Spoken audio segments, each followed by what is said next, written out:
All right, we're back in studio. Craig Smoak, Paul Catalina, David Smoak, and joined by Rhein Trochim. She's now a part of the Baylor softball team, played at Midway, and she was a three-time Super Centex player, a pick for the softball team when she was at Midway High School. Joins us on SicEm365 Radio.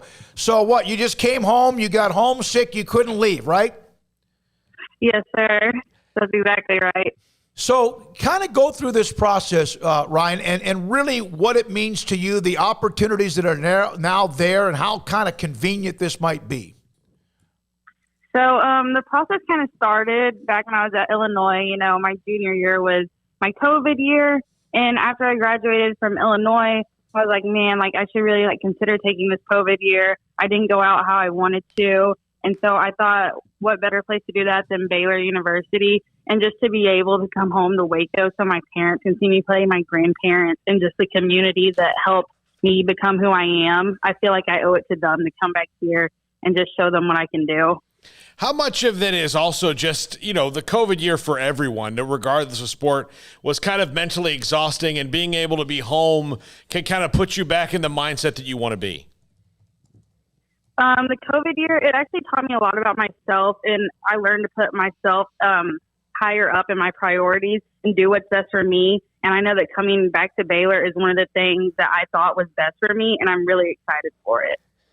Just what a blessing was that to get the news that, you know, this was a possibility, and that for people like yourself in that situation, that seniors, you know, weren't going to have their time run out during a COVID year. When you heard that news and thought that may be a possibility, was that just, you know, the biggest blessing for you? It was. It really was, especially because just to have something that I worked so hard for, be taken away from me for months, I just thought that, man, this isn't what I deserve, and I know that I can do more. So I'm just really excited for this new opportunity. You have pretty fortunate, Ryan, throughout your career, all the time you've been an athlete, from even when you were younger, high school and college, to kind of avoid being injured. And you had to deal with a high ankle sprain recently, first time, and you missed a lot of time with that. How frustrating was that? And what did you learn about yourself during that time? So that was really frustrating. That was the first time in my life that I'd ever been hurt. And I know that day at practice, I was like, wow, I cannot believe this just happened. And so for me, it taught me that I'm not only an athlete. I had put so much of my worth into softball and just being Rhein Trochim, the softball player. And once I got hurt and had that taken away from me, I was like, wow, I can focus on myself. I become the person I want to become off the field. And so it was just a lot of growth for me. And I was older in my career when I got hurt and experienced this. So I felt really mature in the way I handled it. And like I said, that was my senior year, so I didn't really get to go out how I wanted to. So just to have this opportunity to come back to Waco, to go to Baylor, and show what I have is amazing. When was the last time you played a game at Getterman Stadium? That was my junior year at the University of Illinois in February, about the second or third week in February, right before COVID hit. And it was just so nice to see all my friends and my family in the stands. And it was just overwhelming because I never got to really experience that. It was always just my parents that would come up to Illinois and watch me play. But to have other people in the community, people that while I was growing up got to watch me play, just to have them back there and supporting me felt amazing. So being back in Waco, you're going to have, the family able to be there all the time, all the community, like you said. But how much of the softball team, how much were you familiar with the coaches, perhaps even some of the players? Is it a situation you're walking into where you already kind of have some relationships built, or is this something that's kind of going to be a restart? This is definitely a program where I can walk into this program and know that I have relationships with the coaches, Coach Moore, Coach Newman, Coach Donegan, Coach Diaz. I've known all of them growing up, especially with my dad working Baylor baseball camp, and just Coach Moore when he was recruiting me in high school. Just the relationships I have with these coaches is great, and they're so personable. And I'm so excited to finally come back to Waco and play for them and play for people I know who believe in me and trust me. All right, but the biggest news today is not, and for Glenn Moore in softball, you and Rachel, who transferred as well from Houston, I have been given information that perhaps you've had kind of a big moment in your life happen recently. Can you tell us and share that with us? Yes, sir. I just got engaged, to PJ Carmichael. I met him while I was at the University of Illinois. He worked at the baseball team. He's from New Orleans, and I believe next year he is going to be volunteering with McLennan Baseball and Coach Thompson, and so I'm so excited for him to come to Waco. Wow. Okay. Congratulations. That all worked. And now, and with all due respect to PJ, his father is the offensive coordinator under Sean Payton with the New Orleans Saints. Is that correct? Yes, sir, it is. He is the offensive coordinator for the New Orleans Saints, and he is amazing at his job, and it's so cool to see what he does. And I'm so excited for this season. Have you had a chance to meet, not, of course, I'm sure him, but have you had a chance to meet Sean Payton? No, sir, I haven't, but hopefully soon towards the end of the summer. Okay, well, that's awesome. All right, so congratulations. What was Glenn Moore's reaction when you kind of made the final decision? He was so excited. He told me, like, he was so excited to have me in the green and gold and just to come back to Waco, and that he finally got me. And so I'm just excited.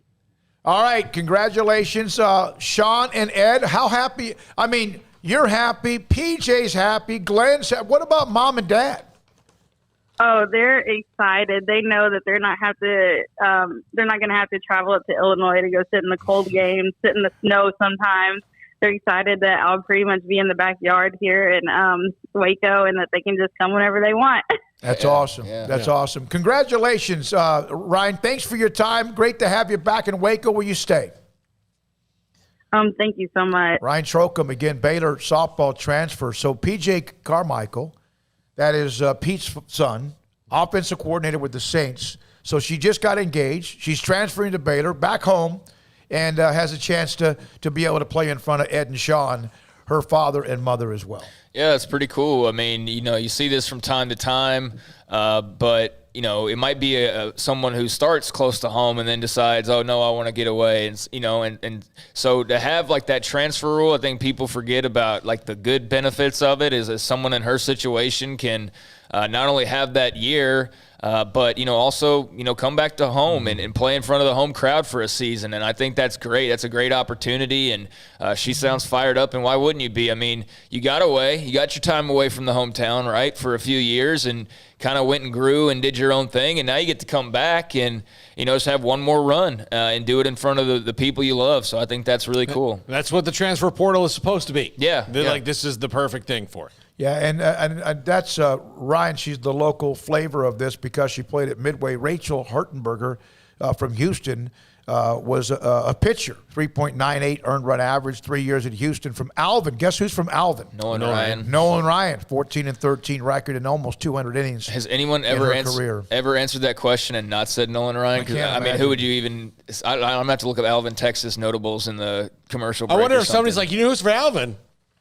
Joe Davis, and you're like, oh, great. Oh, yeah. Good for Joe. We need to Google famous people from Alvin. Thanks to Sean, by the way. Her mother, who's the athletic director at McLennan Community College, Ed with Waco ISD, she gave me the nugget about PJ Carmichael and the high ankle sprain. If you've been an athlete and you've never been injured before, and that can be a shock to the system, along with what she said she dealt with involving the COVID year as well. Well, that's cool that fiance is going to be able to coach with MCC. Yeah, that's really, really cool. Mitch Thompson, it doesn't get much better than him.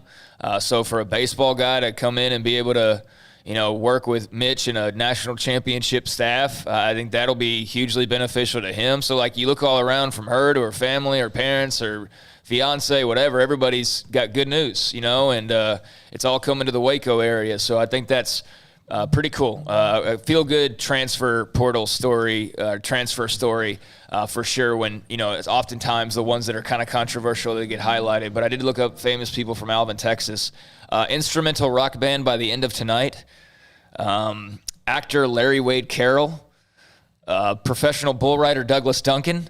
Bill Kreider, an author. Nathan Eovaldi of Major League Baseball. That's right. That one does ring a bell. There you go. Former Bill, Joe Ferguson, former St. Louis Cardinal in the NFL, Gary Keithley, Nolan Ryan, Patriots wide receiver Gunnar Olszewski, Broadway actor Austin Miller, and U.S. Congress member Randy Weber. So there you go. So basically it's Ryan and Eovaldi, in my opinion, as far as the power rankings go. Darrell Williamson, gold medalist in